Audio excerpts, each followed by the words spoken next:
again, thank you, as Z said, thank you for being here today. This conversation, with the time that we have, and we have a nice little counter in the front, so we have 59 minutes to razzle and dazzle this audience with a really cool subject that everyone loves, regulations.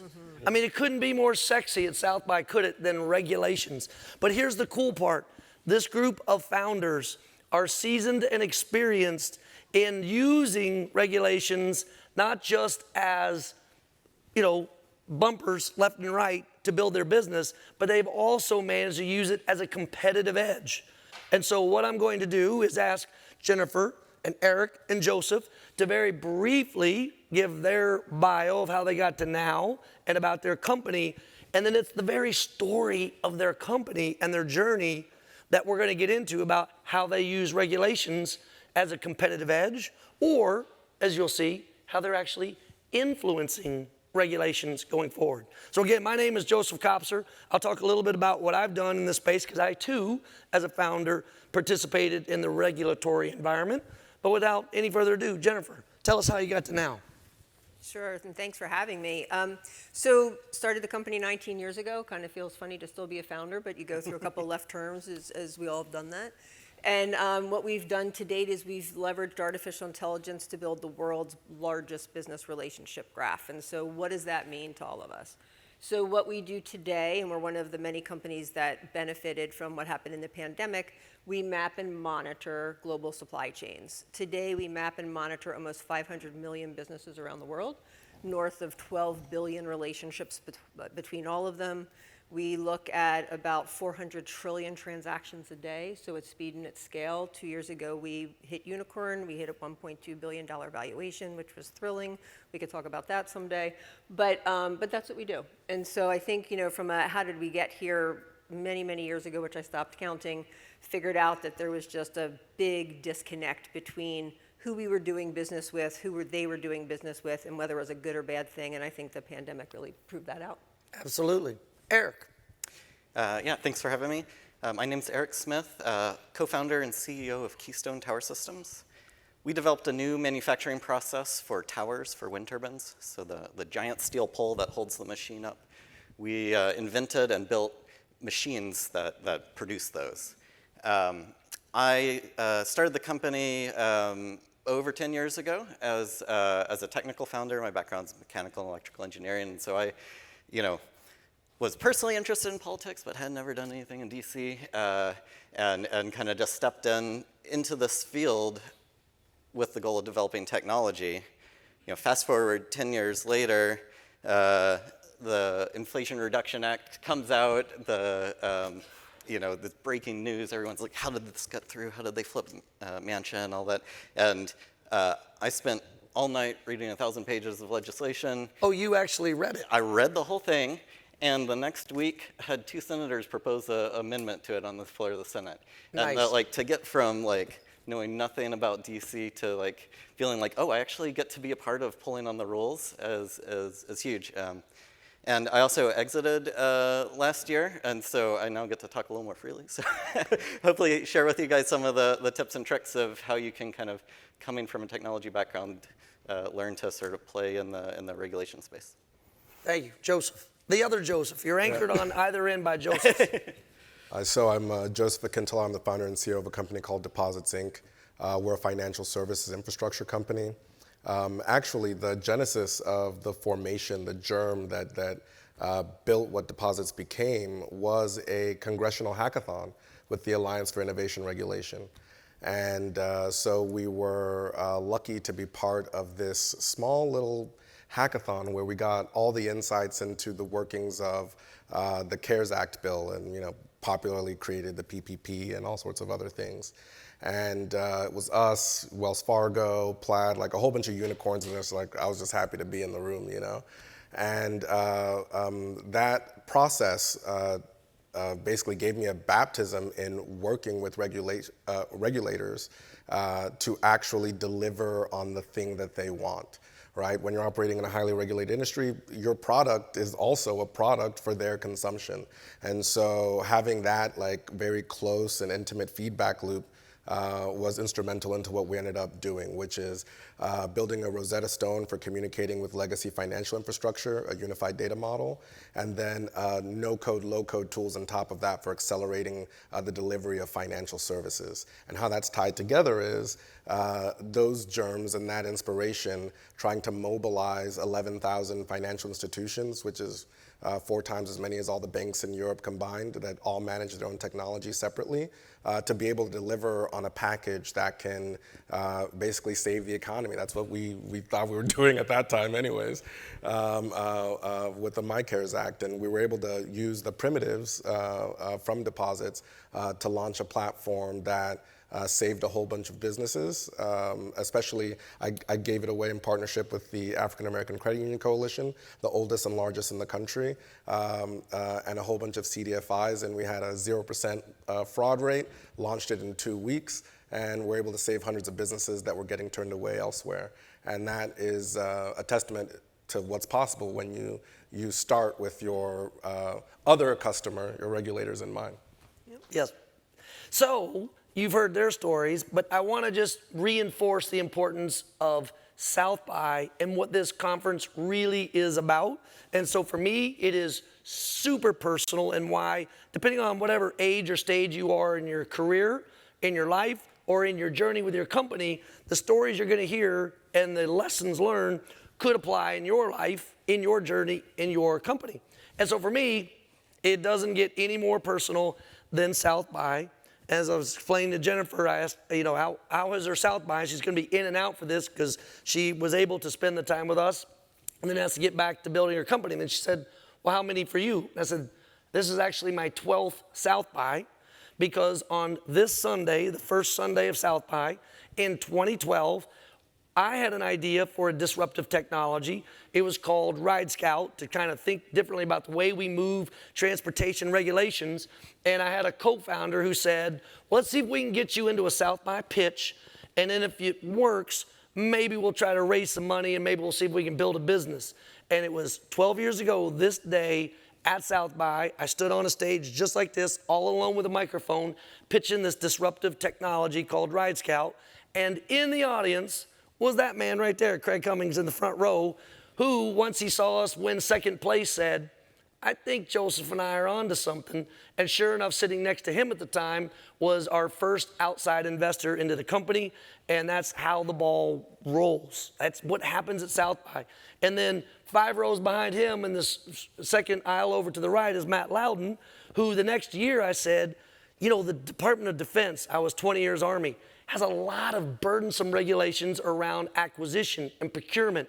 And together we brought the defense community to Austin, and he hosted a conference literally 11 years ago called the Defense Energy Summit. Many of you all may know it now as Defense Tech Connect, one of the largest examples of bringing together innovators. And the reason why it's so special is his operation, Tech Connect, was acquired by our host, Advanced Technology International. So you sitting in these chairs, whether it's 1 year, 5 years, or 10 years, could be up on this stage telling your story about how you use regulations both as a competitive advantage and as a disruptor. So Jennifer, we're going to go back to you on the disruption side. Global supply chain and COVID, like you say, brought it all to the front.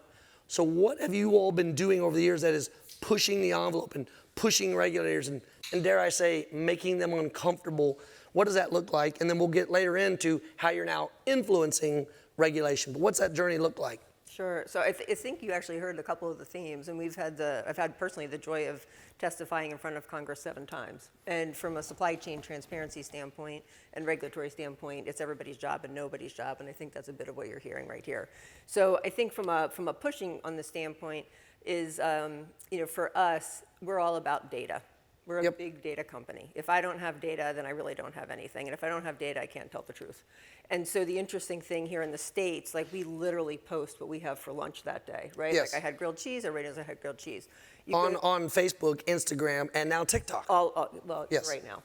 So absolutely. But if you go to Germany, where we have the German Supply Chain Act, which is all about transparency of the supply chain, they will fine you for not having transparency of your supply chain, yet they also have data protection for not having to declare your data. It's really interesting. And it's not just Germany, pick your forward-looking country. And so from our standpoint, it's all around just bringing up ideas about that, which is everybody wants to have laws, they want to have regulations, they want to have fines, they want to hold you accountable, but then they don't make you do it or they don't allow you to do it. It's a really interesting situation, which is why we play both sides. Yeah, and what I love to highlight is, since the founding of this country, really what you're talking about is security versus freedom. Like, we could have all the freedoms in the world, but if everybody could walk around and do whatever the heck we wanted, then we'd have no security. And to the other extreme, if we had every rule and regulation creating the world's greatest secure place to live, you have no freedom. Well, and you two may, Oops. I just broke myself. You two may have a comment on this as well, in that it's really interesting because here in the States, like every other country wants to come here because they find us so innovative and forward-looking, yet they have laws that say they don't have to do it. And you guys might have a thought on that as well. But I find that like everybody wants to come to the States to learn. I'm like, no, you don't. Yeah, Joseph, let's pick up with your experiences because of literally the origin story you told. Yeah, so with regard to that, I'll give you an example, right? In my industry, we're seeing a total transformation in the paradigm of financial services, which is where it is delivered to you. It's delivered at the edge, in your hand, at the point of sale, at wherever you are, and not necessarily by the bank, right? The bank, that's easy. There's only 11,000 of them if you add up community, financial institutions, credit unions, all of them combined. It's easy to kind of just regulate those guys, right? Now, in the age that we live in, the Chimes, the Cash Apps, the PayPals, the Stripes, finance is embedded into our lives.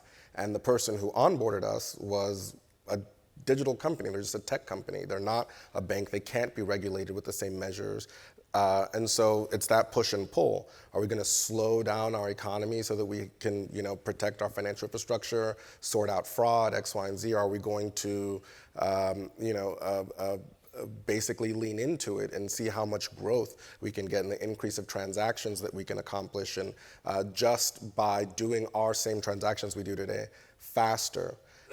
If you want to think about it from a kind of like a silly perspective of like why we need fintech, right? Let's just talk about moving money. It's Sunday today, right? We can't, right? We need all these different third parties to float and facilitate the settlement, right? Because the banks are closed.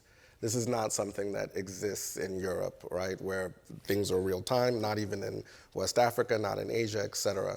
We have the world's largest economy with super clunky lead pipes, right? Now, this is a really awesome opportunity for entrepreneurs to create value and value-added services upon those embeddings, right? And so the point I want to make here is that for us, right, we had to look at the future and say that all onboarding in financial services was going to be digital, right? So even if it's with the bank you already have, it's going to happen online, right? And it's going to be third party.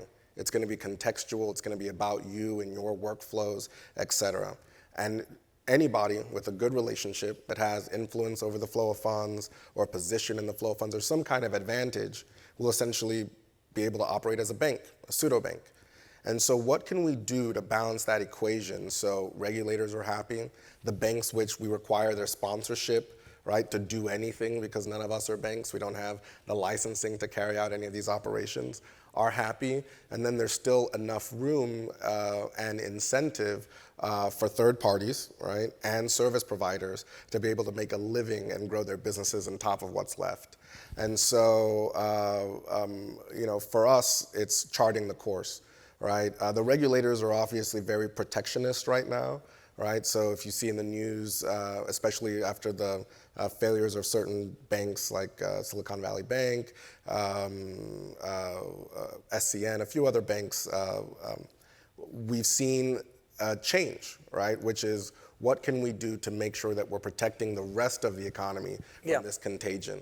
And so for us, that's meant not necessarily agreeing at all times with our regulators, which is our customer, is reminding them of what the future will be, right? And say, instead of, making really reactionist decisions right now, let's just close our eyes and imagine the future of financial services. And I want your work and my work to help us achieve that in a safe way and not necessarily slow us down or deter us from what I believe is just a brighter future. Yeah, and what I'm hearing you say is common. And like I mentioned before, with Craig Cummings and I building Ride Scout, which aggregated together different modes of transportation.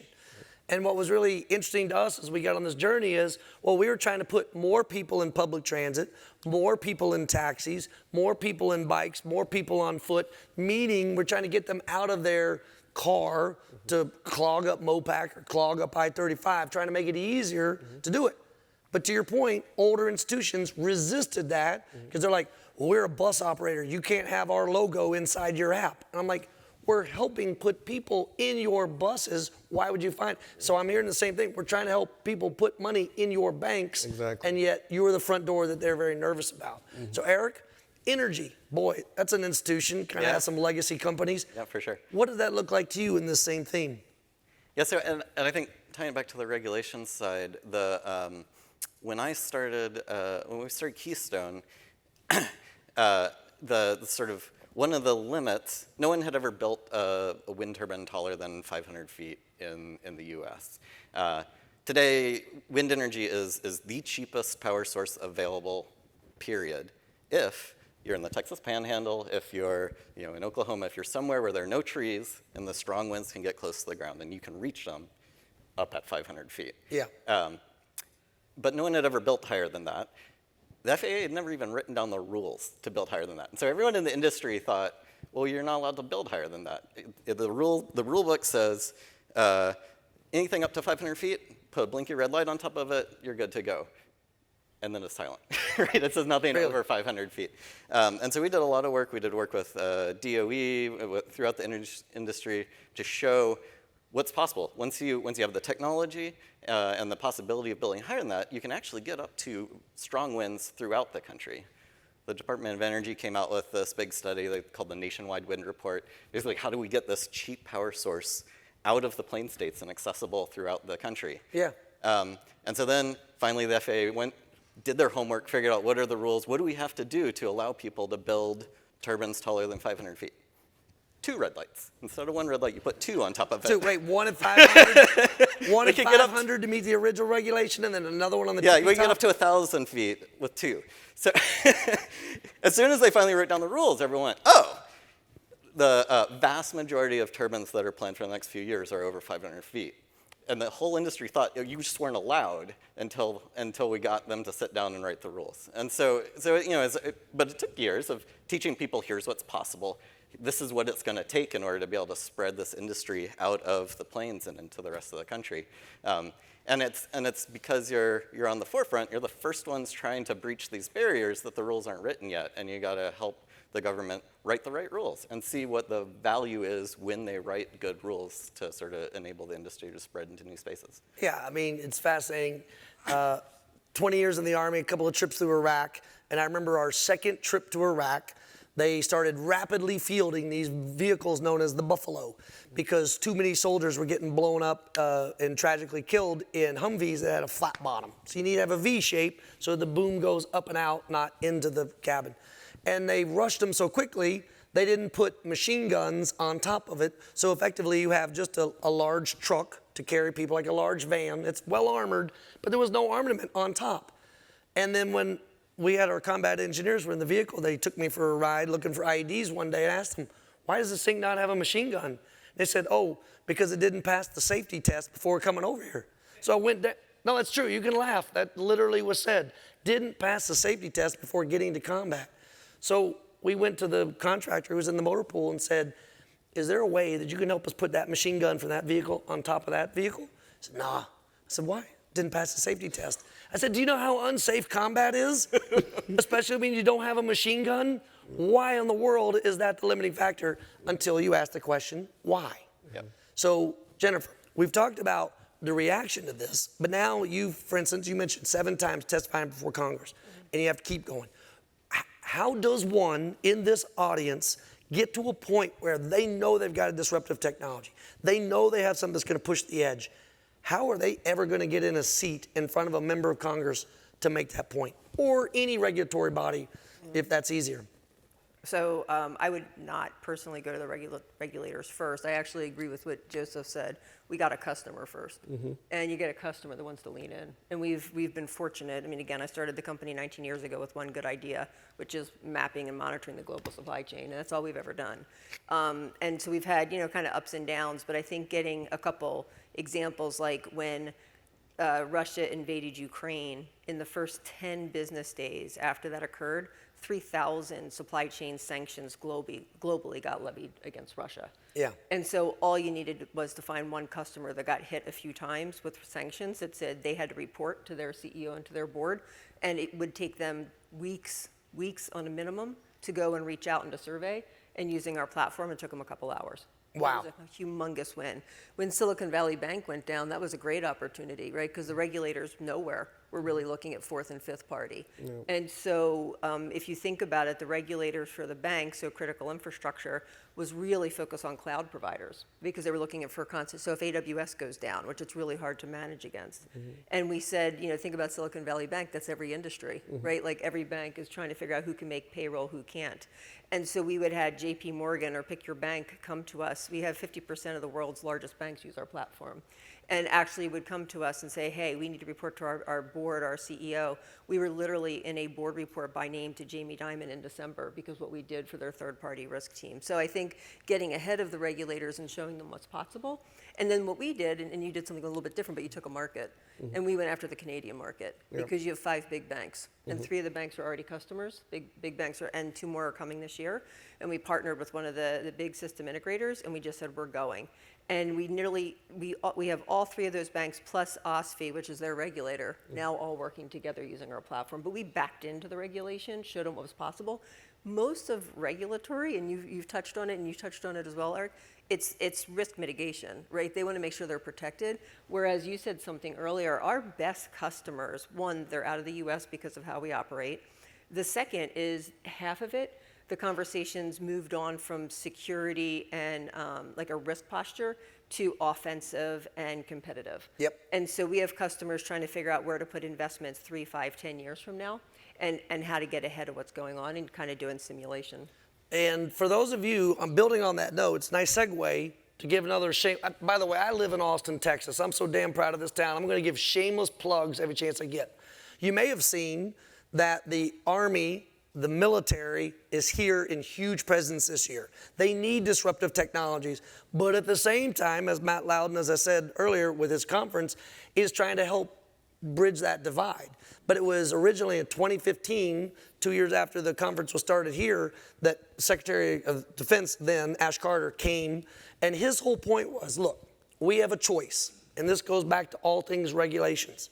We can either be the turtle where we make a shell so thick it'll protect us from all of our enemies and all of the risks and all the hacks, but then that turtle is gonna move real slow and our enemies could run around us. Or we could be more like the rabbit and just go really fast. No armament, just go really fast. And that constant tension is, I think, what I'm hearing, which is why, in many ways, the military wants to be such a presence here at South by for the last few years go forward. They struggle with this. So Joseph, I see you nodding. Where have you seen this tension between, the turtle trying to have a thick shell around finance and the rabbit moving fast to be able to help people grow businesses and access capital, create dreams, and build on them? So, I'll give you an example with the bank sponsor model and banking as a service. So I will hire this third-party service provider, and they will help me onboard my customers and do the third-party risk management to a fourth party, which may also be onboarding their own customers. This was all possible because of the API revolution, right? So I can basically teleport the ability to create a bank account or move money or do KYC, know your consumer, KYB, know your business, right? All, over the air in real time. And create regulated financial accounts, demand deposit accounts, FBO accounts, et cetera. The challenge with this is the excitement around APIs was the same thing, the excitement around cloud. Let's make sure it's secure. What are we doing around IP security, firewalls? Hey, can I interrupt real quick? For those of you that don't know what an API is, it's critical to this conversation because of how easily it allows other people to get into your data. Joseph, do you want to just explain what an API is? It's like a telephone between computers, right? Just imagine like two string cans between computers, and this computer can just be really good at one thing, and this computer can be really good at another thing, and they send messages back and forth to each other to accomplish it, right? And so, and everyone doesn't have to know everything to get the job done, right? And you can do this over and over again. And so if I want the ability to text everybody in this room on Earth, I can just send an API call from something I set up right now to Twilio, which has then set APIs to all the major telecom providers, and I can then text you in real time. And so in essence, it's just it's a magic connection between two computers. Yep. Now, one that you really, really have to secure, though, right? And we have a lot of things in our country, like if I have your bank account number, I don't have you.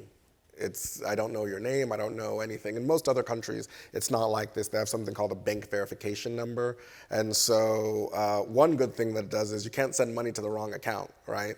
If you ever typed in your routing number and your account number and you have to do it twice and you double confirm, that kind of fat fingering and mistakes with account numbers on purpose and as a measure of fraud is like $30 billion a year, which is crazy, just because I can't tie a number to a name.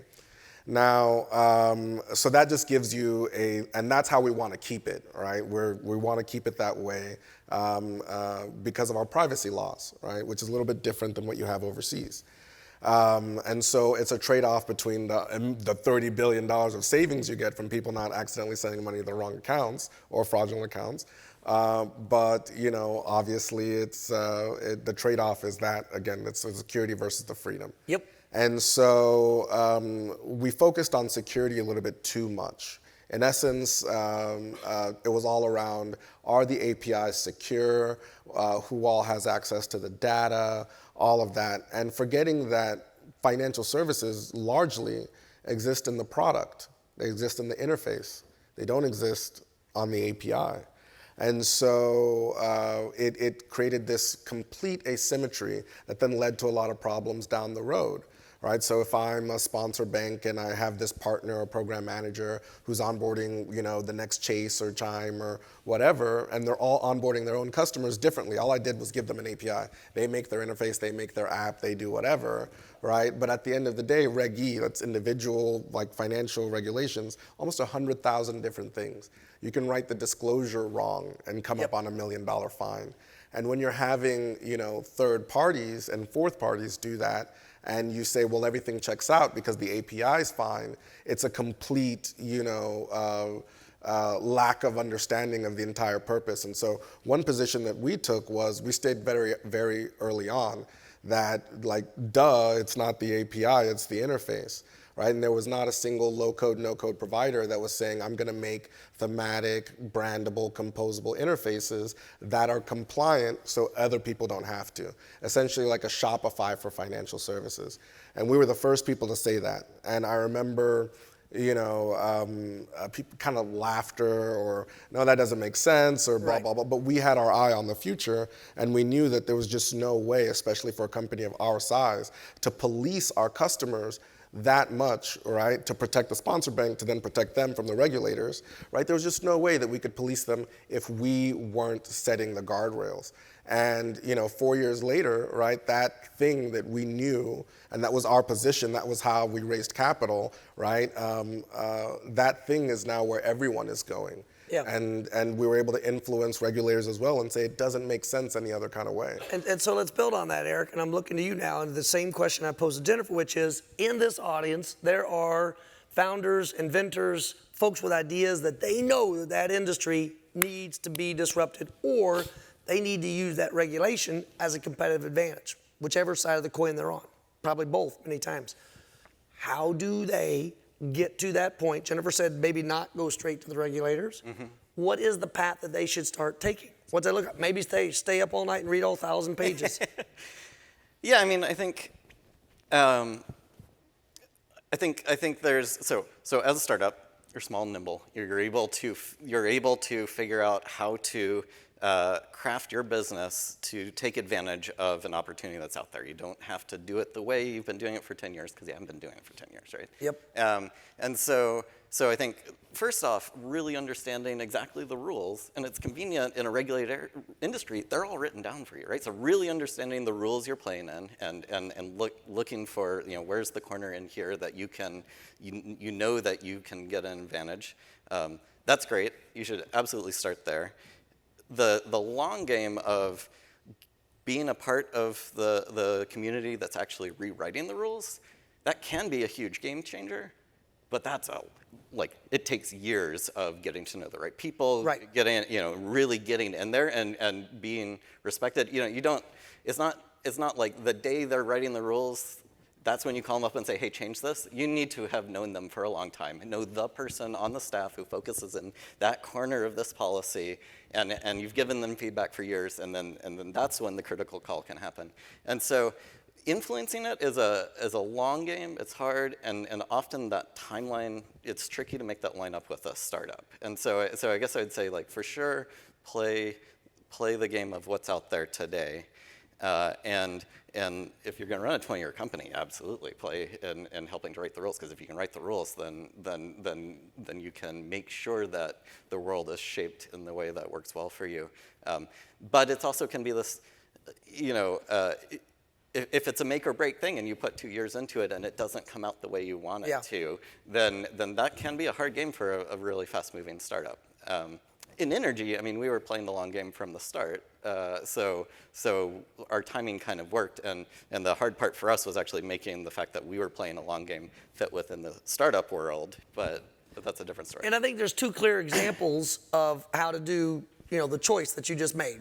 Call them opposite ends. On one end, you have companies like Markup, which if you haven't heard about Markup and you're in this room for regulatory reasons, you should probably look up Markup. And what they do is they track all, and I'm going to get their pitch wrong, but what they do is they track all of the legislation that's moving through various levels of government. And anytime a committee or a subcommittee makes a change to a potential future law, that markup gets highlighted digitally and instantly because it's a part of the public record. But in the olden days, you had to go out and pay lobbyists and lawyers to be able to find this. Now, groups like Markup let you work the inside. Then the other extreme, if you've been watched the movie Super Pumped, you got Travis Kalanick, who just said rules and regulations, nah, doesn't matter. And he just did his own thing. Now, he found himself in court, almost found himself in jail, but he disrupted an industry in that regard. So let's talk long term with each one of the three of you. And by the way, we're getting ready to go to question and answer, and there's a microphone over here. But what are the long game changes you think in your particular industry that you're most excited about? Or, in case there's any members of Congress in the audience, what you're worried about? Yeah, Pick it either way. Well, so I can do both. To Eric's point, we've been at it for a while. I think the first thing to understand is when I started the company, technology was not where it is today, right? So as all of us, from a founder, from a startup, scale up, whatever you consider yourself to be, it's always taking advantage of whatever's in front of you, whatever's coming, and trying to influence it.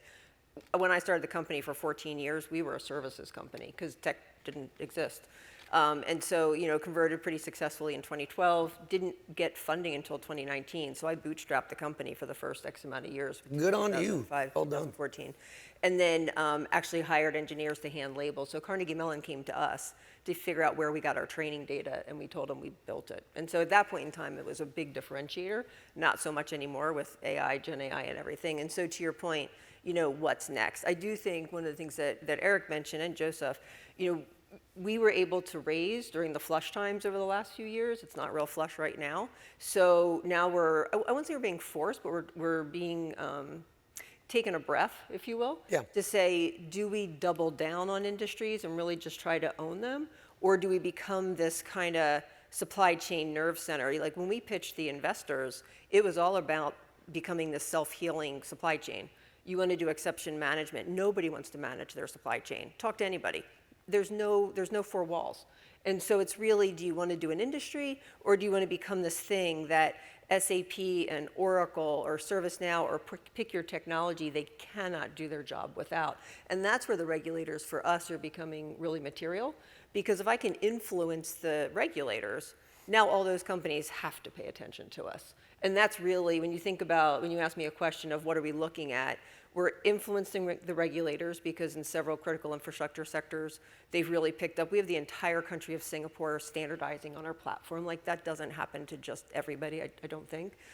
We have the entire financial sector that's looking to standardize. So those things are happening. But I think to your question, from my standpoint as CEO, it's like, where do I take the company over the next 3 to 5 years? And it's somewhere in between the two, that nerve center or within an industry. But no matter what, being that self-healing supply chain that aligns with the private sector and the regulators, that's where we live. Yeah, and I interrupt this presently scheduled panel to do some quick South by Southwest networking real quick. So are you tracking Carol Fowler and the work she's doing at Transmute, which sounds very similar to that? No. I'm gonna make sure after this that you and Carol Fowler are connected, because what Transmute is doing is very similar. Okay, we resume the panel. Commercial. Yep, there we go. But that's what South by is all about. All right. You like this in the Army? Did I what? Were you like this when you I was like this since I was a kid. Good to My know. high school principal tried to fire me from being the student council president because, as he told Mr. Willoughby, our sponsor, he's like, Harold was his name. Harold, I got one more year before I retire, and this Copser guy is driving me crazy with all these ideas and programs. So anyway, yes, I've been like this since I was a kid. Okay. All right, Eric. What you hope for, what you fear for. Yeah. Either way. So honestly, I'm good with where we are. Like the Inflation Reduction Act that's the policy of a generation right there. We are set for over a decade. And really, when you're building, the electric grid, power generation, you're building these assets that last 50 plus years, you really do need 10 plus years of policy visibility. And we got that. And so I'm actually very happy with where we've landed. And the industry is now in the hunker down and deliver mode. Yeah. Where right now, you're not seeing as much construction of new power plants because everyone's busy hunkered down building the new factories to build all the components. But you're going to see a massive, massive wave of wind and solar, batteries, renewables coming online over the next 10 to 15 years. And all thanks to mostly the Inflation Reduction Act, some the infrastructure bill, but the pieces of Build Back Better that were enacted, that was a year and a half ago or so. So let interest rates come back down, and we're off to the races. There you go. No, that's a good thing. That's a good thing. And I will also recommend sustainment.com for all of that manufacturing and finding those machine shops as they build. So Joseph, what are you hoping for? What are you a little bit fearful of? What are you looking at the regulatory environment? I'll start with what I'm fearful of. I'm fearful of hyper-consolidation of our financial services. There's a trend right now that is kind of hard to pull back, and it's the M&A and activity, right? Sorry, investment bankers, but everybody else, the M&A activity for community banks, even credit unions. You can think of them as highly regulated small businesses, but essential to the lifeblood of our economy. They are, we all talk about small business. Well, they're the ones that are there for small business. On top of that, they're more likely to see somebody as risk-worthy and not just credit-worthy, which is a total different paradigm shift from, banks based on the coast that are doing everything algorithmically. There is a lot of burden on them, right? A lot of regulatory burden on them. And the key is to find a balance where they can do what they do, right? And they're regulated in a way that's fair for them and their size, while we still put the necessary scrutiny on the Silicon Valley banks and on the JP Morgans and on all of those. And that the will to make things easier for, let's say, the mom and pop bank doesn't get used to subvert the need to regulate the larger institutions. So that's my fear. My hope is that we can settle on a model and a few service providers, technology providers, kind of act as a node or a synapse or something that's just essential, right, to be able to carry business emerge, where people can own it in-house and see the, have full visibility and audit trail of all the data, and just another tool in their toolbox that allows them to be more nimble and meet the needs of the future economy, right? Their customers' unmet technology needs, even unmet like emotional needs, right? But that this heavy burden of regulation and tracking and auditing and walking on eggshells doesn't slow down their ability to do business and our ability to serve them. And so that's my view. I like it. Okay, so we're going to take questions from the audience. There's a microphone over here. And if you're going to make your way, we got first one coming. So before you start talking, or we get to your question, I just want to do something to make sure you all understand how hard this is to do. And Colin, right? Colin and his team have made this sound so perfect today, and I do a lot of speaking, a lot of panels, and I've literally never heard one this good. So your team has been doing phenomenal. Now, I hope that didn't jinx you. Hope it didn't jinx you. But I want to give you props for that. So please go ahead, say your name, quick pitch if you want, whatever you're doing. But I'm Jack, and I understand that regulation can slow down disruptive business and make it difficult to do some emergent technology. But what I've seen lately is sometimes trust and safety gets thrown out as well, right? So while regulation is going to slow us down, let's try to subvert that, go just fast, go quicker. But then it's like trust and safety, that's slowing us down too. We can't have that here. And that's hard for me to grasp of, that doesn't sound right to throw out trust and safety. That sounds important. So maybe you can express on why trust and safety is, where's the balance? Should there be a dedicated trust and safety team to make sure we're doing things right? Or is that also slowing us down the same as regulators and it should be thrown out? yeah, it's Jack, right? Yeah. I want to apologize in advance. I'm the person who clicks terms and conditions without reading them. So I'm probably on one edge of that question. But where do you all want to fill in on that? Where is that blend? Where's that middle ground? I'm happy to go, but Yeah, I can say, right, we're probably not the very best audience. I'll tell you why. When you're a founder of a startup, you're just doing your best. You're trying to figure it all out as you go. You've jumped out of an airplane and you're trying to build a parachute, and then you're also trying to build another airplane, right? And if you're working at the same time, and then if you're working in like a highly regulated industry, you're also like asking everybody for permission. Am I building my airplane right? While you're like afraid of near sudden death at any given moment. And Or hitting one of Eric's 1,000-foot towers. Exactly. And so, I believe strongly, right, that trust and safety are fantastic, right? We need our consumers, we need everybody, every stakeholder to believe in the system, right? That's something that I'm a strong believer of. I feel though that may be difficult for early stage companies to accomplish for lots of different reasons, funding, et cetera. I mean, to get the kind of compliance officer that we needed, it took like a miracle, an act of God, like connections and X, Y, and Z. It's very expensive, right? And so we need to make it a little bit easier, right, for people to get started. And the challenge that I see of being an entrepreneur in a highly regulated industry is, it's very difficult to just get started. Most things, right, especially technology, all you need is a computer, right? And it's not like that necessarily for us in the highly regulated industries. And it means that we're also missing out on so many innovators and so many people because just what they need to get started is not common. Right? It's just you don't find them growing around a trust and safety team or like a chief compliance officer or people to manage a third-party risk or investor relations or anything like that. And so the answer is yes, I would love it everywhere, but I have to be honest with you and say that it's impractical for early stage businesses. Thank you. Yeah, that you have to accept risk at some point. Anybody else want to build on that? Or I'll say something real quick. Please. As Jack's walking away, I think from our standpoint, just being maybe a little bit further, some of it is where you're starting versus where you want to get to. And so over the last 12 months, we've converted 60-some% of our contracts from 1 year to 3 year.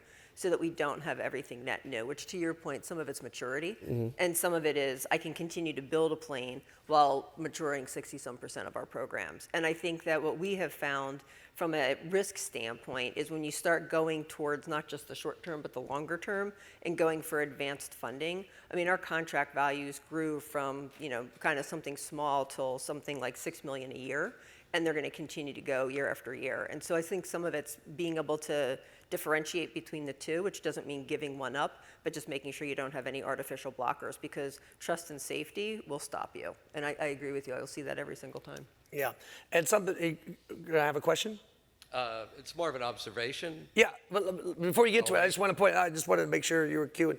What I want to point out, a little different than most panels, is I want you all on your phones, and I want you to go back to that link for this panel and follow all three of them on LinkedIn, because they are the cutting edge of what we're talking about. So unlike most places say, please put your phones away, I like saying, get your phones out and follow these three. So please, sir. Yeah, right on. Steve Palmer, so I guess follow me as well. You brought up Super Pumped. I've advised Uber for 12 years, helped them open up the U.S. market, handled all their government affairs, local, national. And we always, when you think about if you're building out a disruptive company, you always have to focus on what it is you're trying to solve for, and don't try to become the next Uber. More times than not, we're always trying to advise people, be authentic in what it is you're trying to solve for.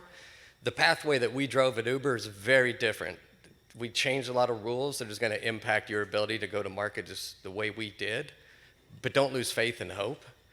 In that regard, we're doing it every day, and just want to tell you thank you for having the courage to sit up there and talk about the stories, because we deal with companies who are facing it on an ongoing basis, and we do the government affairs side, so Yeah. kudos to keep it rolling. Well, Steve, I want to give you props too. Ride Scout couldn't have been Ride Scout had Uber not been pushing that envelope in the transportation world. And so when we sold to Mercedes, it was only because Mercedes saw changes in the future of mobility and transportation. So I should buy you a beer afterwards. I'd appreciate that. Yeah, totally. I think we have another question. Craig Cummings. You're the best, Joseph. Oh, I mean, what an honor to be that guy's co-founder, right? Seriously. Anyway, so Joseph and I are asked very often, right, as Army veterans, how do you think about the election? How do you think about it with respect to defense and what's going to happen with the Defense Department, with the Republican or Democrat, Trump or Biden? And so I just throw that over to you. How are you three thinking about this election? And like, is one going to be better than the other, or is it just the network is the network? It's going to be highly regulated. Yeah, let me use moderator privilege to refine that point too of where he's going, which is there is a lot of legislations out there. There is a lot of regulations going in one particular direction. Can one administration to another make that much of a change to impact the direction of where you all are going? Perfect. Thank you, Jay. Oh, thank you, Craig. Said a different way. So I'll speak for myself. So will it impact me? So I think whoever's president's my president. That's kind of how I live in Washington, D.C. So that's kind of my answer. But I think also from a supply chain standpoint, I think Department of Commerce published last year, year over year, the impact to the global supply chain was $3 trillion. Wow. $3 trillion year over year. Nobody can sustain that way. And so I don't know many elected officials that will take that on in mass. There are various officials that we've talked to that live in like places that protect trees, right? I'm not going to win that. Trees? Yes. Okay. So I'm not going to win that, or I may win that based on how they feel that day because of what got them elected. But I think from a federal standpoint, from a Department of Defense standpoint, from fighting the good fight that night, from making sure we're resilient in security, not a lot of people are going to argue with protecting national security, intellectual property, the people of your country. And our platform has already extended into multiple countries. So from a legislative standpoint, we're not going to be impacted. Personally, does it keep me awake at night? Sure. But from a business standpoint, I don't think anybody's going to fight the fight around supply chain. Yeah. Eric, can one administration to another have an impact? So the commercial wind industry, despite all of the talk of windmills killing birds and whatnot, did very well during the first Trump administration. So for all of the noise, we built a lot of wind farms during those 4 years. But the chunks of the executive branch that I dealt with became pretty dysfunctional. So I mean, you see real impact. Okay. But we've got the legislation signed into law that we need now to run with it. And it's going to take a lot to reverse that. It's going to take both houses of Congress and the executive branch. So Yeah, like turning a battleship. Once you get going in one particular Yeah. way, you can change if you want, but it's going to take a while to go back. So I think so there for sure, you know, politics can swing us, but I think most people in the wind industry feel pretty comfortable that the trajectory we're on right now is going to be okay. That said, all of the stuff that's supported by DOE, I would be concerned about what happens Yeah. in a change of administration. Okay, and with 10 minutes left, I'm just keeping an eye. We got another question, but Joseph, what are your impacts? New administration, which way does it matter? I think it matters a little bit because there's generally like a current of like either we want more regulations or we want to deregulate, right? That's just, you know, it depends what side of the coin you're on and what regulations people are excited about, right? Or that they feel like align with their causes. And so how it affects my business or my overview is that, you know, we manage our roadmaps, right? We manage this is what we want to do this year, this is what the next 4 years look like for us, and we also manage our audiences and our stakeholders. And so just like if you're pitching an investor, you might tailor your message to that person. It's all about, you know, not necessarily changing your position, but knowing how to communicate your position, your value, and its benefits so that, you know, it's not clearly at odds. I mean, sometimes you can't always do that, but so that it's not clearly at odds with the goals or directives of any given, like, you know, regulator during any given, like, political wind. And so your North Star has to be stronger, right? You create your own gravity, and as long as you have that, right, you can tell your story in such a way that'll align, right? And for the most part, we have good meaning people in our government who want to actually do things that they earnestly believe are good for us and the economy and the future and their children, what have you. And so I don't necessarily go into it thinking that these are, that we're sitting on an opposite side of the table at all. I think we're sitting on the same side of the table. Yeah, in fact, reminds me of a story in the Pentagon. If you want to know who gets stuff done and who will outlast from one administration to another to really make change, it's anybody wearing tennis shoes. And what I mean by that is they've been around the Pentagon, that hard marble, long enough, they're done wearing boots and dress shoes and high heels. They wear tennis shoes because they're there to last and they want to make lasting impact. So please. Hello, I'm Charles, a startup ecosystem builder in Pittsburgh, PA. Obviously, core competencies in life sciences, robotics, energy supply chain, et cetera. Do a lot of work with CMU.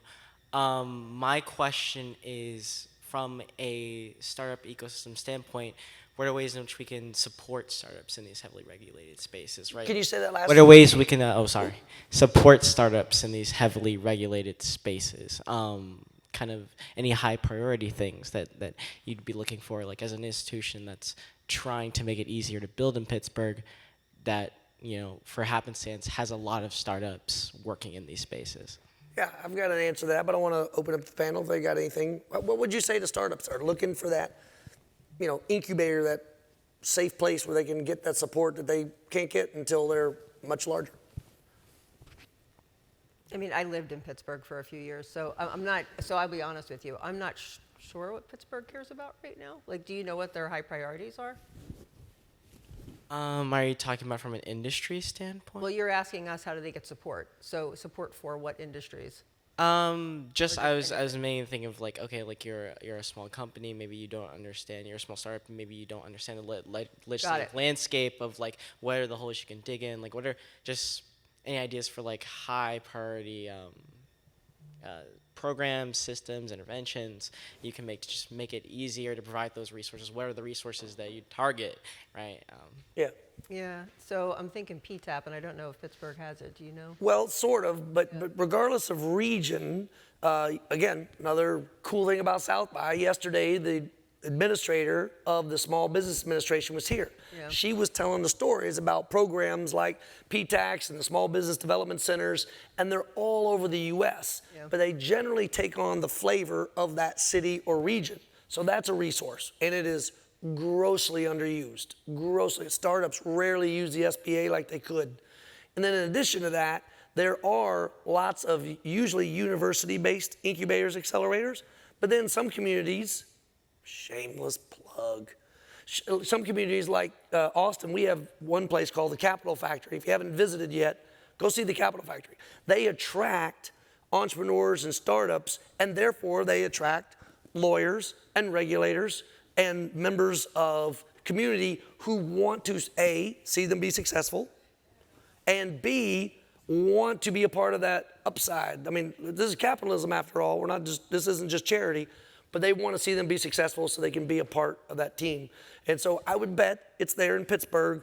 We just got to dig a little deeper, find it. Mm-hmm. Anything to add to that? Okay, we have a couple minutes left for any other questions.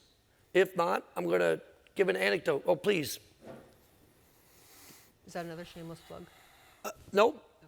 This gentleman is a very friendly person I have not yet met, I don't think. Hey, nice to meet you. I'm Alex Sharastani. I also live in Austin. There you go.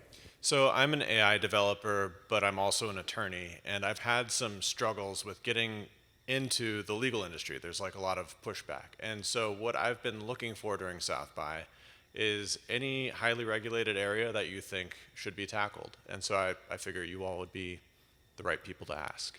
Yeah, I would think the financial sector is ripe. I mean, all of our financial customers are using it, so.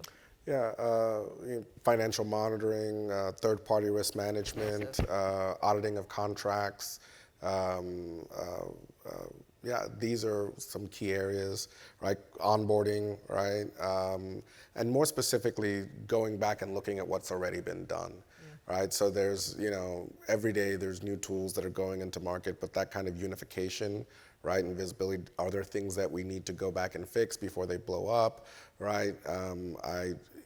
I could see myself purchasing a product like that, right? I think anything, to Joseph's point, anything that can be done, like your background's perfect, because anything that can be done over and over and over and over again is exactly what they're willing. I mean, so from a law. I'm sorry? The law. That's what I'm saying. Your background's perfect. Yeah. So all of the conversations, so I work on a lot of committees, and one of them's around artificial intelligence. And from a U.S. federal government, it's all around contracting. Can I get the contracts 80% of the way there, and then 20% needs to be negotiated? And how do I use artificial intelligence in all of its, personalities, if you will, to get us there? So to your point, looking back to seeing what has been done over and over and over, everybody's trying to speed it up. To Joseph's point, we firmly fit in any organization, and when I say any, we'll call it 85% of them, under procurement, wherever that sits, and under third-party risk. And they are all leveraging artificial intelligence. And I think that if you think about your background, anything that is done by rote, that can be done over and over, I mean, that's a massive, and whether you're dedicated or you're part of a pool or part of whatever that, just kind of free yourself to that one. But that is a big calling. And it's not the only one. Your industry probably sees it a lot as well. Yeah, I don't know if it's a great fit for you, but one regulation that is new as of the IRA that I think is a big opportunity that I'm not sure is fully being chased yet is that